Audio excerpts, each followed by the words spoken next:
royaltyradio.ca. For sure. Now get into some landmark moments for you for being at Flow for the amount of time that you've been there. What would you say some of those moments have been for you? Hooping for Haiti. Okay. Hooping for Haiti. That is the. If I wasn't at Flow, I wouldn't have been able to pull that off. Right. I wouldn't have been able to raise like $6,000 to have all those people there. I wouldn't have been able to have Rogers support me and give me a free phone for me to take pictures and send it back on Twitter to show people how I was doing. Right. All of those things is because of the reach that Flow gave me, and it really helped me understand just how important reach is. Because a lot of people look at commercial radio sometimes like the evils, and for a good reason, right? But the most important thing about any kind of business, whether it's the guy, hide your kids, hide your wife. Yeah. Why he's important is because of the reach. Right. Yeah. And reach is everything. And sometimes you can exploit reach like that, or you can do great things like Sean Penn and help a community. For sure. And he can only do that because of reach, and that is the most important thing. Most definitely. Sure. And how did going to Haiti, how did it impact you as a person coming back and realizing what else is going on over here? Like, how did that impact you? Did we talk before I went to Haiti or after? I think we spoke Before. Yeah, I think it was before. before we went to Haiti. I mean, what I love about coming here is the fact that we can have like open debate and it's very like level-headed people, and it's made me even more open to culture, to people, to understanding, and then being in a business. I used to work at Bell for 8 years, and I got up. I started as CSR, and then made it all the way from manager to like operational project manager, and I have a lot of experience dealing with corporations, and then being at Flow, and then also being a person of the community, and that opportunity is amazing because I could actually bring perspective to a lot of things. Like when people are like, oh, commercial radio, people are like whatever. I'm like, well, no, this is really how it is. And then I'm able to bring that same perspective to corporations to be like, well, this is how what we're doing is affecting the community. So to answer your question, it just brought me more perspective, and it's an amazing gift. For sure. Of course, the Real Frequency crew, man. What's happening with them? Like, what's going on? Oh man, you want to know? Yeah, man. Talk to us. You know, right? I want to know, man. Because yo, like, you guys been around forever. Yeah. Ever from I think you guys started at 88.1, right? CHR1, like man, what about like man? You guys can get everywhere. So like, talk to us. What's going on with you guys? Smiling right now? I know you guys have a big smile. Okay. I guess I could say it. We're dropping the album. All right. And but not just like a full out album with like a crazy budget. Yes. The artwork is done. Okay. And the tracks are heat. Like, oh my gosh, we got like Eras on there, of course. And just to show you like how deep this album is, right? Each member. I'm gonna fucking talk about this. I'm gonna say each member got to basically A&R their own project. Okay. So I did Cardi, Kim Davis, and Frankie Payne on the track. Like imagine if you had like a select, like you can select any artist you want to work with. Like, whatever. And then on my next track, I got Promise and IRS. With Tone Mason on the beat, but then Omar tracks like did some like singing melodies on it. Oh boy! Wow. incredible music, and then the stuff that they came with, and it was everybody's personality. That's what I like about it. Yeah, how you guys? I'm not that soul guy, you know. Like I like my soul, but bangers. And then RC likes that raw dog, and then Insane likes that like more balanced feel, and then like Keezy likes what he likes, like that, you know, like kind of like that, like hard hitting but underground, like not that watered down stuff, like that hard hitting underground stuff, and that it represents the album. And I feel like when that drops, it's gonna be so sick because that's another thing about Toronto. Like I feel like we're moving away from like the other, like the balance is moving, like it's becoming a lot more shinier and a lot more. Not mainstream focused, but it's a lot more presentable for the mainstream, but not really understanding that underground music is still dope music too. And I think that's one thing I'm gonna miss about Flow is that balance. Like I provided it. I got to DJ pop stuff during the day, and then mix like Avril Lavigne or Katy Perry with Jay Dilla and any one of my favorite Canadian tracks, the endless ones that I broke, and then. You know, after I'm done that on a Monday, play like crazy underground raw dog records. And Right. yeah, man, we really provided that balance. For sure. I want to speak to you on a business tip. Mm-hmm. Okay, if you put yourself in the shoes of Mr. Jolly, okay, he sold Flow for $27 million. Yeah. Okay. Do you think if you'd have held in for at least maybe 10 more years, maybe 20 more years, you think the stock would have went up or would have went down? From a business standpoint. Man, I think it's really hard to say because just understanding like accounts, like again, me working at Bell, I've seen accounts like being sold and I've seen companies being acquired. Right.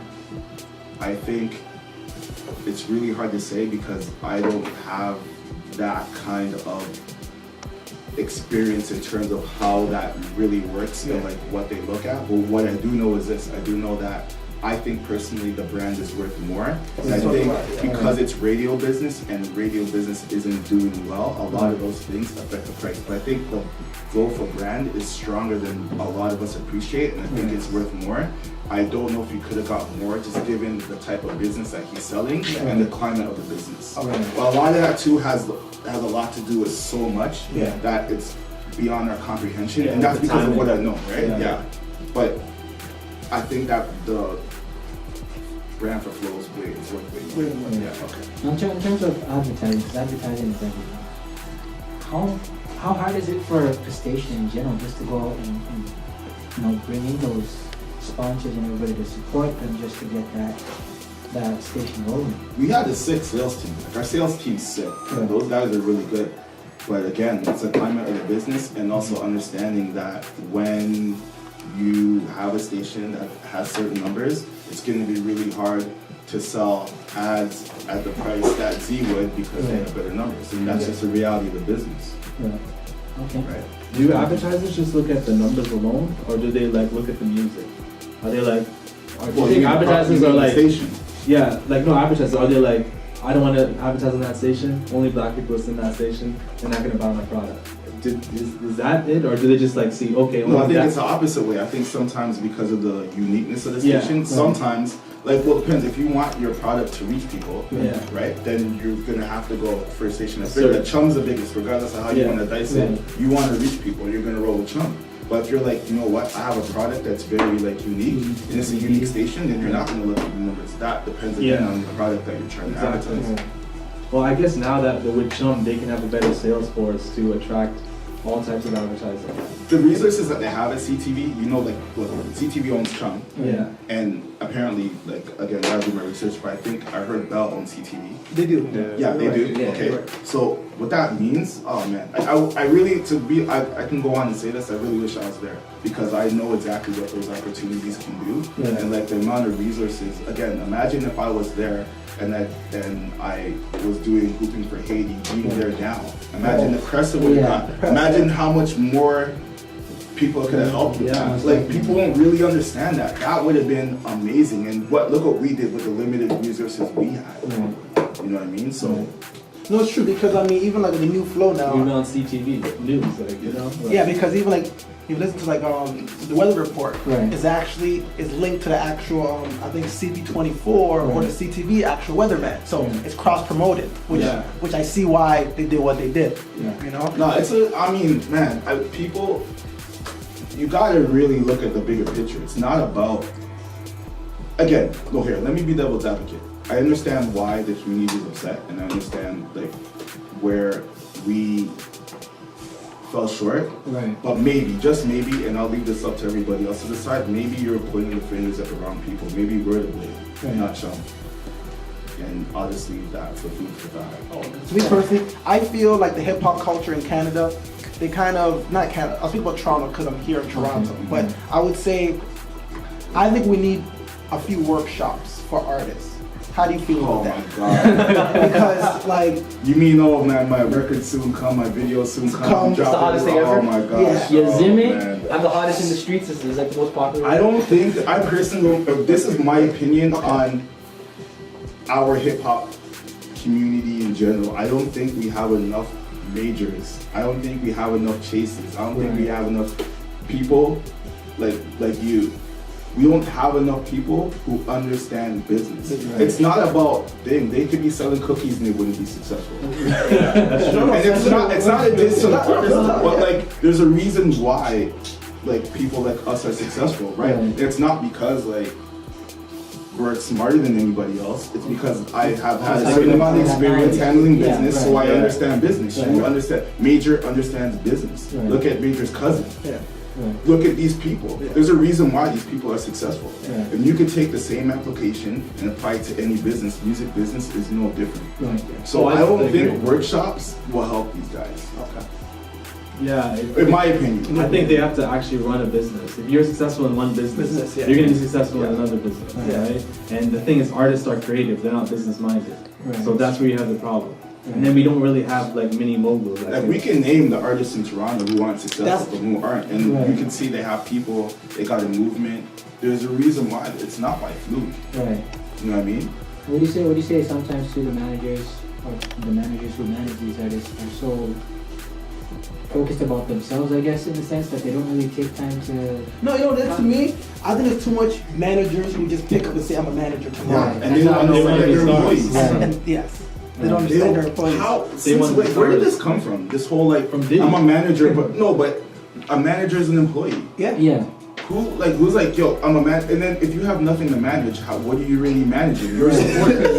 The manager makes a really good executive manager, like Chris Lighty, I think makes 27%, and he's like the upper, he's the ultimate, right? He's the upper. Lady Gaga's manager. These guys are managers. Yes. They're like cakey. You know what I mean? Would you say that it's like? Sorry. Because this is a good combo. It's a whole nother thing. And continue. No, go on. No, you go ahead. My bad. No, I was just gonna say, like, in terms of the managing too, is it that sometimes it's better for them to, of course, get that education before they start. To know what they're doing, not just go out and say, okay, I'm a manager, and then you do this and you do that, but have that knowledge from other people, like not just doing it themselves, but having that knowledge from other people, picking up from other people and doing it as well. Again, that's experience. The game's to be sold, not told. I can tell a lot of people a lot of things. I don't manage Lazy Joe. I consult him. Why? Because he's my brother and I'm not getting paid. So unless there's 10% of something for me to manage, no. But when we build it up to a point where we need to implement a business model and he has enough things on the go to manage, then I will find him a manager. But until then, I'm his guider. I'm his royal advisor. And that's what people need to understand the difference. That's what people need to understand the difference. Like, and from once you start saying that, right away that tells me a lot. Because if I look at an artist who has no video, no budget, no nothing, and then you're his manager, 10% is 0-0, so that means your project. It's true. I never get that. Anyway. RoyaltyRadio.ca